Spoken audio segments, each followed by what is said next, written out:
9월 정기국회를 앞둔 새누리당은 국회 정상화를 위한 해법 찾기에 고심을 거듭하고 있습니다.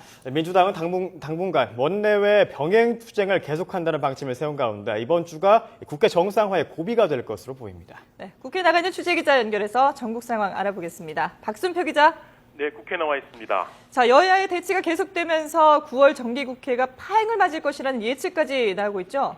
네, 그렇습니다. 국정원 국정조사가 마무리됐지만 여야 대치 정국은 좀처럼 풀릴 움직임을 보이지 않고 있습니다. 새누리당은 일단 민주당 장외투쟁의 명분이 됐던 국정원 국조가 끝난 만큼 하루빨리 국회에 복귀하라고 연일 목소리를 높이고 있습니다. 특히 민주당이 원내외 병행투쟁을 선언하고도 8월 결산국회를 사실상 보이콧하고 있는 건 역시 국민의 상식을 외면한 처사라는 것입니다. 때문에 새누리당은 이번 주부터 상임위를 단독 소집해서 결산국회를 진행하기로 하는 등 민주당의 국회 복귀를 압박하기로 했습니다. 하지만 내부적으로는 대야 협상 카드 마련에 고심을 거듭하고 있습니다.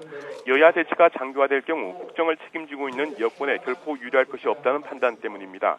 일단 국회 차원의 국정원 개혁특위 구성 등이 거론되고 있지만 결국은 대통령과 여야 대표의 회담이 전국 정상화의 분수령이 될 것이라는 분위기가 우세합니다. 그런 만큼 이번 주 청와대 회동의 의제와 시기 등을 놓고 여야가 물밑 접촉을 이어갈 것으로 보입니다.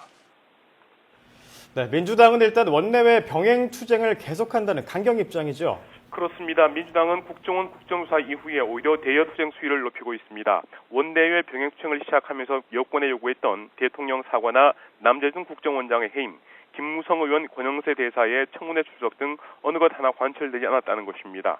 당내 일부에서는 추석까지 국회 복귀는 힘들 것이라는 강경 발언까지 이어지고 있습니다. 오늘은 양건 감사위원장의 사의 표명에 대해 권력 암투설까지 제기하며 청와대를 포함한 여권 전체를 압박하고 있습니다. 하지만 내부적으로 고민이 많습니다. 사실상의 장외투쟁은 계속하고 있지만 국민의 시선을 서울광장으로 묶어두고 국정 주도권을 행사할 묘안이 없다는 것입니다. 또 9월 정기국회까지 파행을 맞을 경우 국민 여론이 급격하게 악화될 수 있다는 점도 걱정입니다.